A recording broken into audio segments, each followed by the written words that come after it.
factual conflict was clear. The doctors at Parkland confirmed a massive exit wound indicating a frontal shot, and the official autopsy minimized that wound to uphold the necessary political fiction. I realized the official investigation was not a hunt for the killer.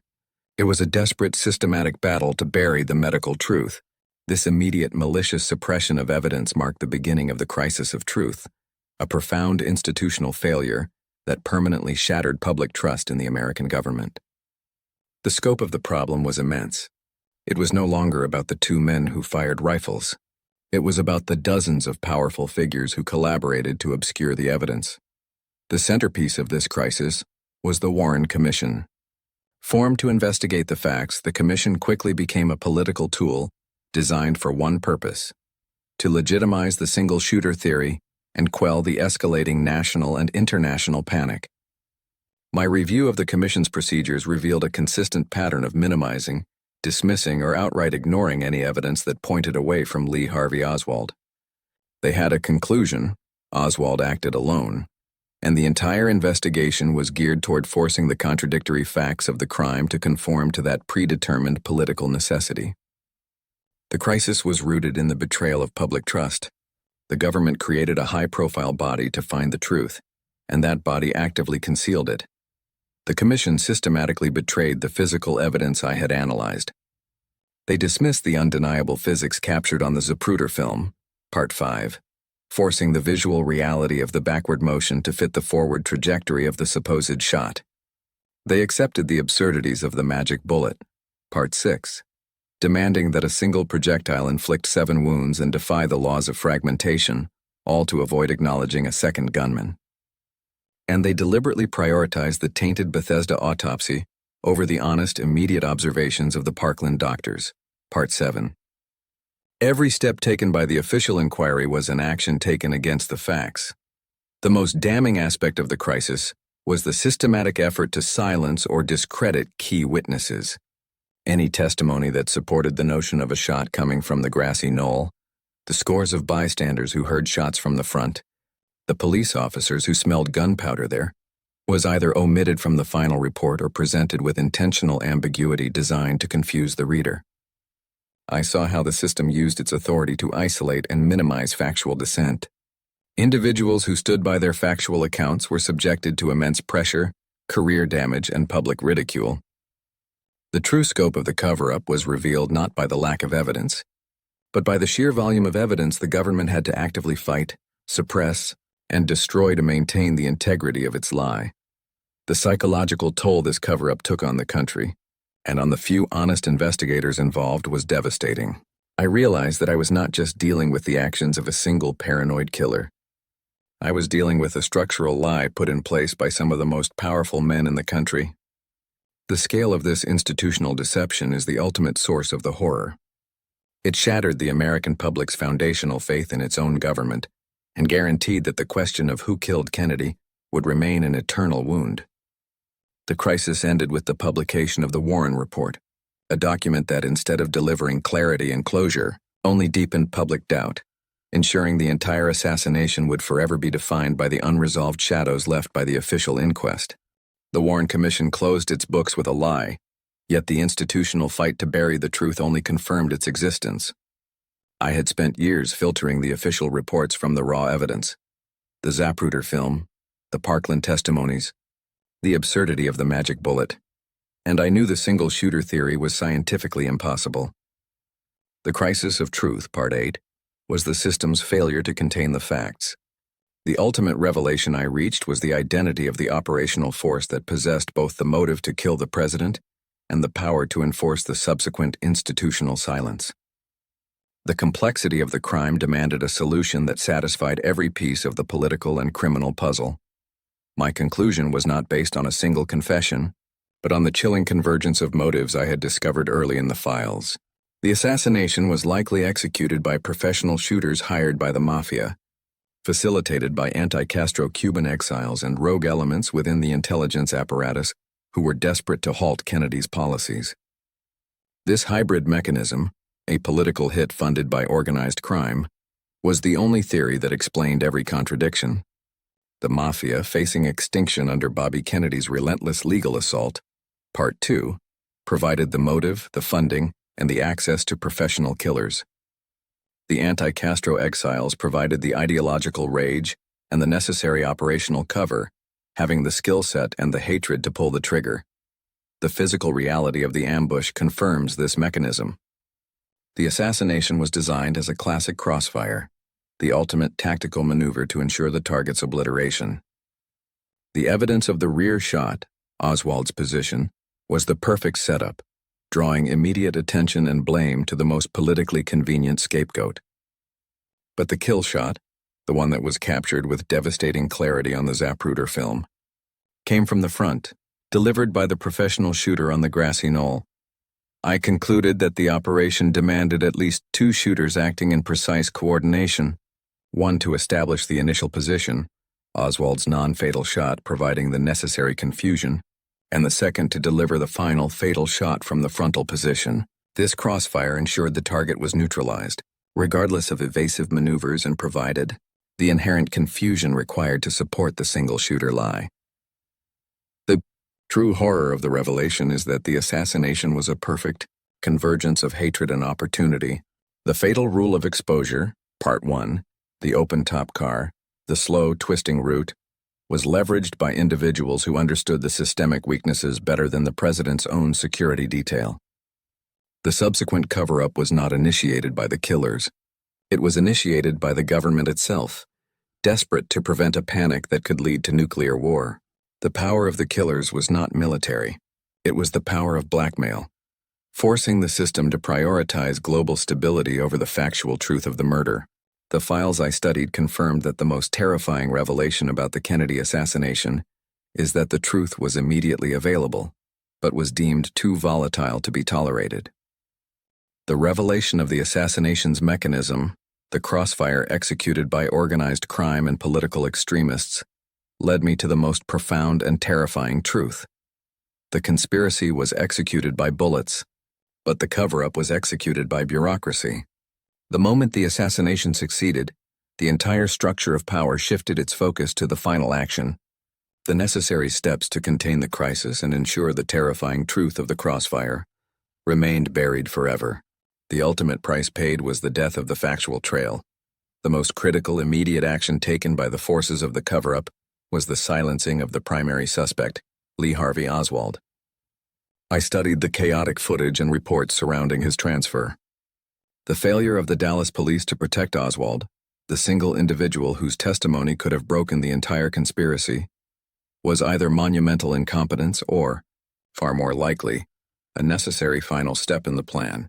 Jack Ruby, a man with deep, proven ties to the mob, the same organized crime figures I had already identified as having the strongest motive, Part 2, was allowed access to the police basement. His execution of Oswald was the systemic mechanism that permanently severed the factual trail, ensuring that the only person who could definitively confirm the operation or provide details on the recruitment could never testify. The death of Oswald was the system's guarantee that the truth would remain confined to the shadows. The second act of finality was the publication of the Warren Report. This report, presented as the definitive conclusion to the tragedy, was the institutional action designed to end the national debate. Yet its flawed conclusions, relying on the physics-defying magic bullet, Part 6, and actively suppressing the visual evidence of the frontal shot captured on the Zapruder Film, Part 5, guaranteed the exact opposite. The report did not bring closure. It guaranteed eternal skepticism. The system, in its attempt to preserve political stability, Part 4, sacrificed its own credibility. The price of this institutional lie was the permanent loss of the American public's faith in its own government. I realized that the report was not a document of discovery. It was a political artifact designed to withstand scrutiny while actively concealing the truth of the two shooters. The cost was also profoundly personal, paid by the few honest individuals who dared to challenge the narrative. I reviewed the tragic fates of the honest investigators, the Parkland Hospital doctors, Part 7, who insisted the large exit wound indicated a frontal shot, and the witnesses near the grassy knoll. Their careers were systematically destroyed, their reputations attacked, and their testimony marginalized. I saw clear patterns of institutional retaliation against those who spoke the truth. The system was fighting back, actively punishing those who refused to accept the official lie. My own pursuit of the truth, I realized, carried the same inherent danger: the possibility of being discredited and silenced by the very power structure that should have been seeking justice. The ultimate horror of the cover-up was that the system actively protected the killers. The final price paid was the systemic paralysis itself. The controversy surrounding the magic bullet, the Zapruder Film, and the unanswered questions ensured that the government would forever be on the defensive, forced to defend a conclusion it knew was scientifically and factually bankrupt. The execution of Oswald and the flawed report guaranteed that the true complexity of the conspiracy would never reach a courtroom, achieving the killer's ultimate goal: total impunity and a permanent victory over the integrity of the American presidency. The systematic betrayal of the evidence, the sacrifice of the factual truth to contain political panic, was the final action the system took. But the cost extended far beyond the courtroom and the political maneuvering. I realized the greatest price the system paid wasn't the life of the president. It was the death of public trust and the permanent creation of a culture of fundamental, inescapable suspicion. This legacy of doubt is the deepest wound the assassination inflicted on the American psyche, a psychological scar that persists to this day. The very flaws I had uncovered in the official record, the undeniable physics of the Zapruder Film, the absurdity of the Magic Bullet, Part 6, and the institutional silencing of the honest Parkland doctors, Part 7, were immediately seized upon by the public. The American people sensed the lie, and they refused to accept the simplicity of the lone nut conclusion. The publication of the flawed Warren Report, Part 8, was intended to be the final word, but it became the catalyst for the enduring controversy. The report's very weaknesses, its forced narratives and contradictory evidence, fueled an entire industry of alternative theories. The public demanded explanations for the massive procedural failures. Why wasn't Oswald protected? Why was the Goulston Street equivalent of the crime scene allowed to be contaminated? Why did the CIA and FBI seem to withhold crucial information? The lack of official transparency and the obvious political engineering of the final conclusion led to a complete loss of faith in institutional authority. This fundamental collapse of trust changed the political landscape forever, setting a precedent for suspicion that would define subsequent decades of American history. The tragedy of the assassination transcended the political act itself. It became a cultural trauma. The assassination was the moment many Americans realized that their government was capable of sustaining a massive, complex, and potentially lethal lie to protect itself. This realization gave birth to the modern conspiracy theory culture. The public, unable to reconcile the simplicity of the solution with the magnitude of the crime, actively sought out alternative narratives, turning the assassination into an endless, self-perpetuating source of investigation and doubt. This is the enduring legacy, the inability of the populace to ever accept a simple official explanation for any major national event. I found that the investigation continues today, driven not by the police, but by citizens demanding the release of the classified files, demanding transparency that the original system denied them. Furthermore, the assassination left a lasting political and familial scar. The trajectory of American political history was instantly altered, preventing the young, charismatic Kennedy dynasty from realizing its full potential. The political movements the president championed were either slowed or reversed by the subsequent administrations. The assassination was not merely a change in leadership, it was a fundamental shift in national direction. I realized that the true legacy is the permanent loss of hope and idealism that defined the early 1960s. The murder proved that innocence was vulnerable and that the forces of power and hatred could ultimately triumph over optimism and change. The question of who killed Kennedy remains vital not just for historical accuracy, but because the suppression of the factual truth continues to actively corrode public faith in the systems designed to govern them. The unresolved nature of the assassination is the final structural wound of the American state. The struggle to solve the Kennedy assassination is the struggle against institutional denial, and the final word belongs not to the government, but to the facts themselves. The files may be formally closed, but the final verdict of history requires a personal commitment to the truth. a relentless rejection of the convenient lie. My investigation, driven by the cold physics of the Zapruder Film, Part 5, the impossible contradiction of the magic bullet, Part 6, and the suppressed testimonies of the honest doctors, Part 7, leads to one definitive conclusion. The assassination of John F. Kennedy was not the act of a lone, disgruntled failure. It was a crossfire execution, carried out by organized professionals who seized the moment, provided by the president's fatal adherence to the rule of exposure. 1. The core of my verdict is that the subsequent official inquiry was not an honest search for justice. It was an act of political survival. The system sacrificed the factual truth, the undeniable evidence of the frontal shot, to prevent mass panic and avoid a catastrophic international war. Part 4. The Warren Commission became the mechanism of the cover-up, systematically betraying every piece of evidence that suggested the complexity of the crime. The assassination was a political solution that satisfied the powerful interests who felt threatened by the Kennedy era. The mob, the intelligence hawks and the political extremists, and the government, in turn sealed the conspirators' victory by protecting the integrity of the state over the integrity of the truth. The lasting psychological scar on the American psyche, Part 11, is the ultimate price paid for this decision. The assassination created a permanent culture of doubt, leaving a wound that cannot heal because the system refuses to acknowledge the cause of the injury.